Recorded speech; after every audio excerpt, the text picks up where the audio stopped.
Hello folks, this is Mick with Blitz TCG. I know it's been many weeks since we had a development update video, and that's because number one, there's been a lot of things going on concurrently.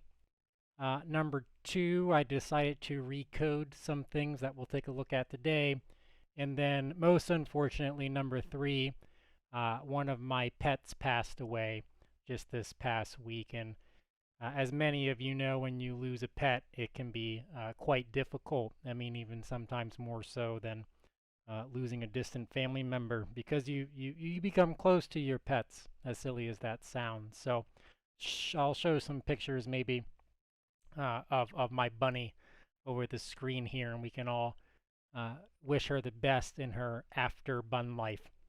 Anyways, want to start today by first just looking at the project as a whole and reflecting a bit on the goal for Blitz, right? I've been interviewed many times now across different blockchains and within different communities, and oftentimes the same question that always gets asked, in the script or not, is, why am I making Blitz? In fact, my 9 to 5 job boss asked me that just the other week. He said, why are you working so much on this game after hours? And the answer to that question is because I am very confident, given my years in technology, my labored years in technology, that blockchain is here to stay. Like it or hate it, it's going to be here to stay. Can't really say for sure what the best approach is with the blockchain when it comes to censorship, when it comes to implementation, when it comes to which blockchain is better than another.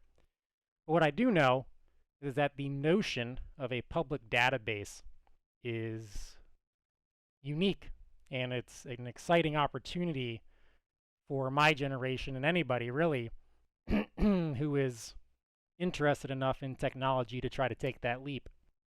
So I say that because with Blitz, there is an opportunity to show people how to use this technology a bit better than it has been used previously, and in a simple manner, maybe more simply than others have tried to do. The ecosystem, unfortunately, our landscape is fraught with scams and bad actors and stuff like this, like people who just they don't have any more motivation than making money, right? And when you don't have any more motivation than making money, uh, your product will reflect that. So Blitz comes from a place of passion. I love cards, I love games, and I love technology. And I want to show people that without these weird ass tokens and like without all this layered crap, you can still make a fun game that just so happens to use some amount of blockchain technology to make the experience better for the player. That is my goal.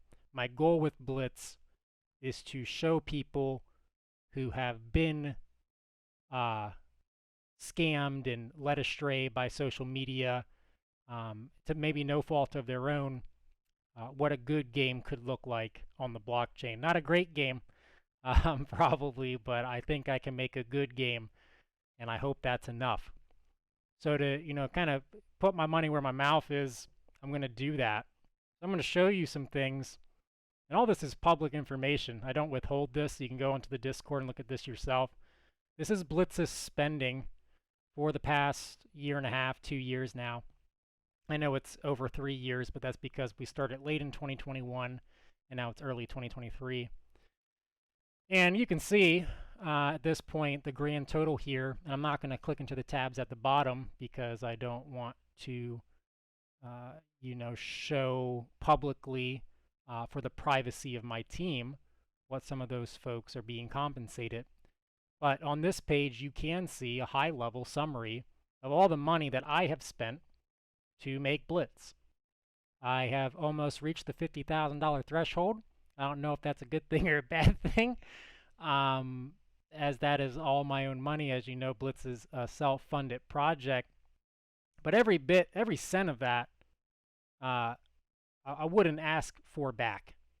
And what I mean by that is, even if Blitz makes no money at all, I would still consider the project a success. And I know that might seem strange, but let me give you some statistics here.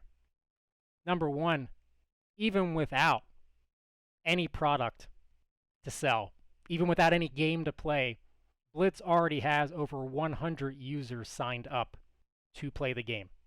That to me is remarkable. There are Steam games that are released right now, today, that will not have that many users signed up to play their game, let alone play their game. So already, I am happy with the outcome, and there isn't even an outcome yet. I've also met a lot of great people. I've also taught myself how to better code, and I've learned a lot about managing a multidisciplinary and diverse skill set of individuals spread across the world. And I don't think any amount of money can teach you that. So I would say 40,000 is a pretty good price point for all that. That being said, luckily for my bank account, we are getting close now to what I would say the most expensive part of the project is, which is the artwork. As many of you know, Blitz works with over 10 artists, and I like to compensate those artists as much as they're worth, and I think people are worth more than they think. And so I try to be fair with my entire team, whether it be development or artwork, and compensate people the amount that they deserve to be compensated. Honestly, if I had more money, I would pay them more money. But the fact of the matter is my bank account is not that big, but maybe one day it will be, and I can pass that along to my team. Wouldn't that be a beautiful thing? We will see.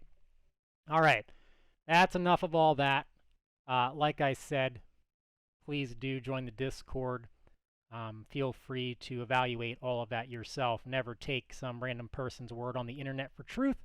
Do your own research, even if it's into Blitz. In fact, I would challenge you to research into Blitz. One of the reasons Blitz will probably never get any attention is because there's no scandal associated with it.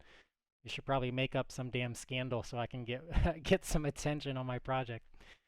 All right, so today,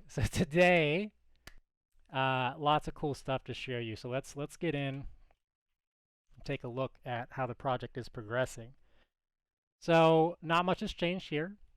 Cleaned up a little bit of the UI, nothing crazy. All this is still working like you're used to having it work. Nothing new on that front. Chat system still there. In fact, I am logged in on another machine, so this time I think I can whisper over here, and like here you go. These users are no longer friends, so this text comes in as purple. Just so you can see it, I have a laptop right here because I'm going to show you some matchmaking today, but we'll get to that a little bit later. All right, let's check out the new deck builder. So first, some behind the scenes stuff. Decks are now associated with your online account.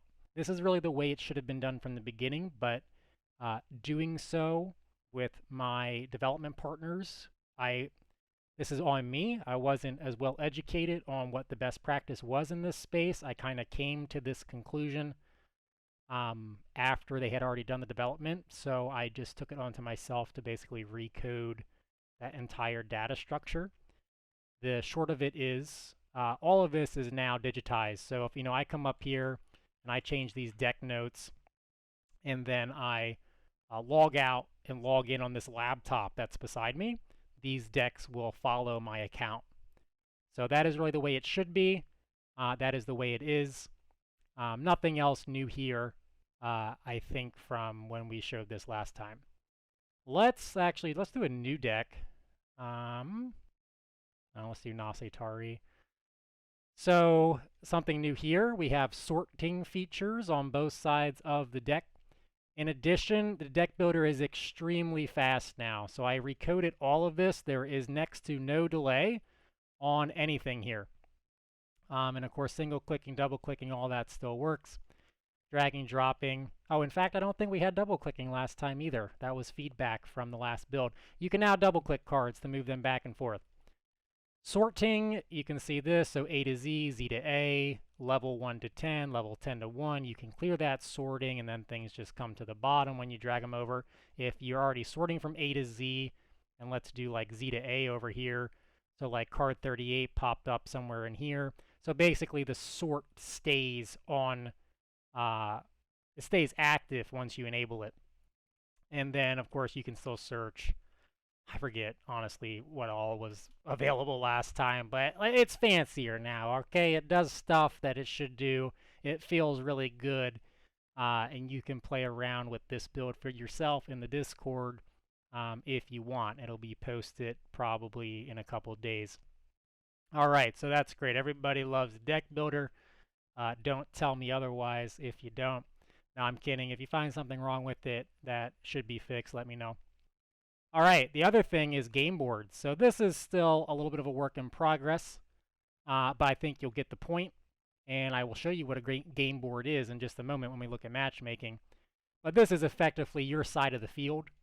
Again, some of these are just placeholders for demonstration purposes. Like I just changed the color tone on a few of these placeholders. But it'll be similar to the deck builder in that you can select a game board for each deck, and that'll be the game board that you load in with in your match. So there'll be some unlockable game boards. If you've been following the Twitter, you've probably seen some pretty cool stuff that I've posted recently, so do check that out if interested. Let's go ahead and save this. You can see it pops up. Yay, that's great. You can go back in and edit it. Awesome. It saved all of our stuff, even better. And that's wonderful. Cool. Great.